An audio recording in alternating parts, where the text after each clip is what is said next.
என்னதான் தான் கஷ்டப்பட்டாலும் அப்பாக்கு மட்டும் இந்த ஆக்சிடென்ட் பத்தி தெரியக்கூடாதுன்னு இப்ப உயிருக்கு போராடிட்டு இருக்காரு.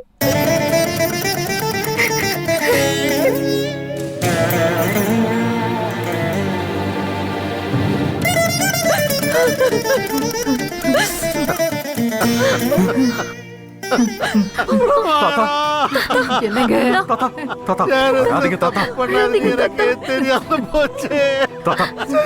தப்புக்கு தண்டனை கொடுக்காதீங்க. சாரி ரோஹிணி, நான் உண்மையை மறைச்சதுக்கு அழாதீங்க தாத்தா. அழாதீங்க தாத்தா.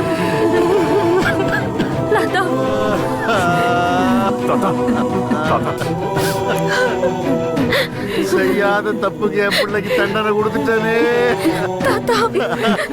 கதிரு, தசரதை கூட ராமருக்கு 14 வருஷம் தான் ஏன் தண்டனை கொடுத்தான்? தப்பே பண்ணாத என் பிள்ளைக்கு நான் 30 வருஷம் தண்டனை கொடுத்தேன் ஐயா. சரி தாத்தா. பாட்டி,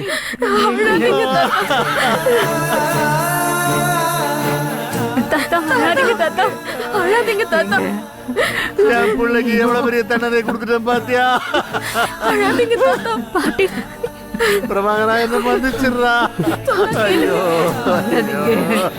அழாதீங்க தாத்தா. பிரபாகரா, பாட்டி, பாட்டி, நான் பண்ண பாவத்தை எப்படி தீர்க்க போறேன்? ரோஹிணி, நான் பணத்துக்காக தான் உன்னை கல்யாணம் பண்ணிக்கிட்டேன். ஆனா இப்ப உன்னை உண்மையை காதலிக்கிறேன். நீ இல்லாம என்னால வாழ முடியாதுடா. என்ன மன்னிச்சிரு ரோஹிணி. என்ன மாமா, எனக்கு உங்களை பத்தி நல்லா தெரியும். நீங்க தான் எனக்கு உயிர் மாமா. நீங்க தான் என்னோட உயிரே.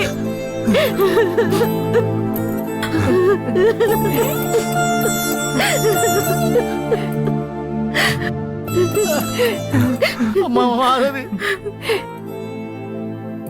என்ன மன்னிச்சிருமா. ஊருக்கே உபதேசம் பண்ண நான் முட்டா பயிலா வாழ்ந்துருக்கேன்மா. முட்டா பயிலா வாழ்ந்திருக்கேனே. மன்னிச்சிருமா, மன்னிச்சிரு.